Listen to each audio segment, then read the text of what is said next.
თერჯოლაში 44 იძულებით გადაადგილებულ ოჯახს ახალი ბინის გასაღები გადასცეს. მათთვის საცხოვრებელი ადგილი ყოფილი საავადმყოფოს ტერიტორიაზე გამოიყო, რომლის რეაბილიტაციაც დაახლოებით 1,5 მილიონ ლარი დაჯდა. სამუშაო საქართველოს განვითარების ფონდმა USAID-ის დახმარებით ჩაატარა. თერჯოლის შემდეგ დევნილებს სახლების ზესტაფონშიც გადაეცემათ.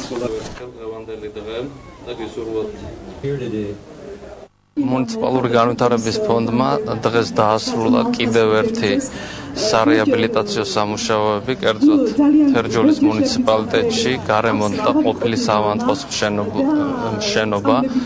ჯამში 44 საცხოვრებელი ბინა გარემონტდა დამატებითი ინფრასტრუქტურის მოწყობით, როგორც არის სამშენებლო მოედანი. ბედნიერი ვარ, რომ შემიძლია მაქვს პატივი, რომ გადავცე გასაღებები საცხოვრებელი ფართის ჩვენს დევნილებს.